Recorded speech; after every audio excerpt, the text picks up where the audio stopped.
Este podcast reflexiona sobre el papel esencial que desempeñan la epistemología y la filosofía en la educación. A partir de una mirada crítica y reflexiva, se analiza cómo los fundamentos epistemológicos permiten comprender la construcción del conocimiento, sus métodos, alcances y límites, mientras que la filosofía ofrece el marco ético, político y cultural que orienta la práctica educativa. En el primer capítulo de este podcast, la docente de Ciencias Naturales, Melissa Trejos Ceballos, y la docente orientadora, Juliet Ríos Monsalve, nos enseñaran de manera cálida y contextualizada las relaciones y aplicaciones de la filosofía y la epistemología en entornos educativos, rurales y urbanos. Bienvenidos a este capítulo.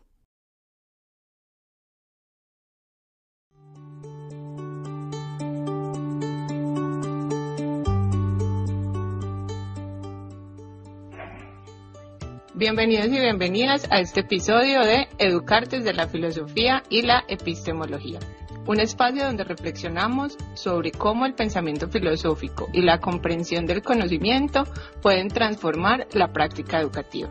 Soy Melissa Trejos, docente en Ciencias Naturales en una institución educativa pública de Yumbo, Valle del Cauca, y hoy me acompaña Juliet Ríos, docente orientadora de un colegio rural de Pereira.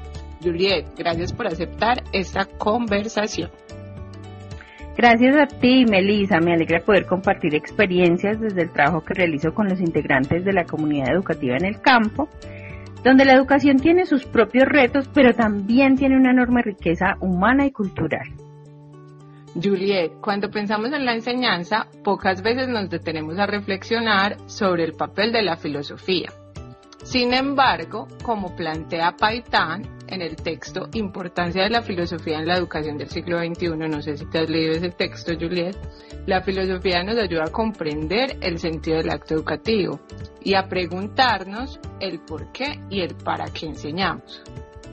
Exacto, y en los contextos rurales eso se siente mucho. A veces la escuela se convierte en el único espacio donde los estudiantes pueden cuestionar su realidad, entender el entorno y proponer soluciones, pero la filosofía nos muestra que las respuestas no son cerradas, sino que abren caminos de diálogo. Exacto, y es ahí donde se conectan las ciencias también. Pues yo enseño ciencias y enseñar ciencias naturales no es solo hablar de fórmulas o de teorías, es formar personas capaces de pensar, razonar y actuar con ética frente a su entorno. Desde la orientación escolar, yo pienso que la epistemología es ese puente entre la teoría y la práctica. Andrade 2024 lo refleja muy bien. Él plantea que la epistemología educativa nos permite analizar cómo se construye el conocimiento y cómo adaptamos la enseñanza a esos cambios sociales y culturales del entorno. Sí, en ciencias eso es clave. La epistemología nos recuerda que el conocimiento no es estático. Está en permanente revisión, como cuando un estudiante le formula una hipótesis y luego se da cuenta de que tiene que cambiarla, pero eso lo hace a partir de la evidencia. Además, el paradigma del pensamiento complejo de Morin nos invita a ver la educación como un sistema vivo, donde todo está interconectado finalmente, la naturaleza, la sociedad, la cultura. Totalmente, Melissa. Sí, te comparto pues en lo rural, integrar los saberes tradicionales con conocimientos científicos es una forma de reconocer la diversidad epistemológica y valorar la experiencia comunitaria como fuente válida de conocimiento. Específicamente en la institución educativa Combia, que es donde trabajo, se están desarrollando proyectos pedagógicos de aula desde el enfoque agroecológico que precisamente pretende rescatar esos saberes. Sí, aquí la filosofía, Juliet, y la epistemología se traducen en práctica pedagógica. Pues como dice Freire, el docente debe ser un mediador del conocimiento, alguien que enseña a pensar y no solo a repetir. Bueno, y también el docente debe tener en cuenta la dimensión emocional. En mi rol como docente orientadora veo que el pensamiento crítico se construye cuando el estudiante se siente escuchado, cuando su voz tiene valor. No se trata solo de enseñar contenido, sino de cultivar autonomía y conciencia social. Pues mira, Juliet, que En las clases de ciencias yo intento eso. Yo intento que mis estudiantes comprendan que la observación, la experimentación, la reflexión van juntas.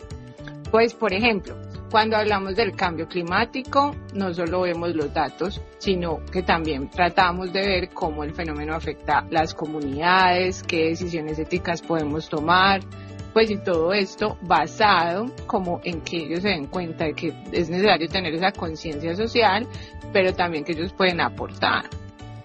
A mí me parece, Melissa, que esa mirada es fundamental. Andrade 2024 propone que el docente desarrolle habilidades para analizar críticamente las estructuras de poder y conocimiento que hay detrás de sus sistemas educativos. En lo rural específicamente eso significa reconocer desigualdades, pero también fortalecer la voz de los jóvenes como agentes de cambio. Sí, Juliet, el gran reto que enfrentamos entonces ahora es enseñar en un mundo cada vez más complejo, donde la información abunda, pero el pensamiento crítico escasea. Sí, así es. Andrade 2024 habla de la necesidad de integrar la inter y transdisciplinariedad, y eso en la práctica significa trabajar juntos, docentes, orientadores, familias y comunidad. En lo rural, por ejemplo, el conocimiento no se queda en el aula, sería pues inaudito, sino que se aplica en el campo, en la siembra, en la convivencia diaria. En lo urbano, pues yo estoy en un sector urbano bastante industrializado. El desafío es no perder el sentido humano en la ciencia, pues porque la epistemología nos invita a repensar nuestras prácticas, a integrar la tecnología de manera reflexiva y a formar estudiantes capaces de unir el saber con la acción transformadora. Bueno, yo pienso que para ya finalizar es tener en cuenta que lo que necesitamos son escuelas que enseñen a vivir, a pensar y a convivir con el otro desde una educación ética, inclusiva y liberadora. Qué valioso todos los aportes que nos das, Juliet, el día de hoy. Muchas gracias por compartir esta conversación tan enriquecedora.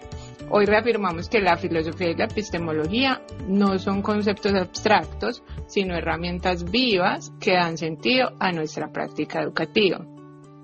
Muchas gracias a ti, Melissa, también a las personas que nos escuchan. Creo que coincidimos en algo tan esencial, ya que educar no es solo enseñar conocimiento, sino también, y lo más importante, pienso yo, construir humanidad.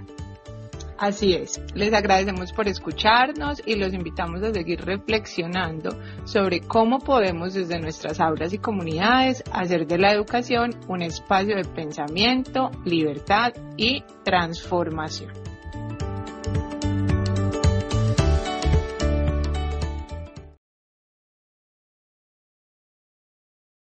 Una invitación a pensar la educación desde la filosofía y la epistemología.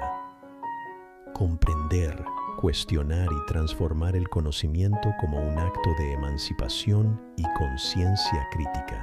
Créditos Podcast, realizado por Juliet Ríos, Monsalve, Melissa Trejos Ceballos.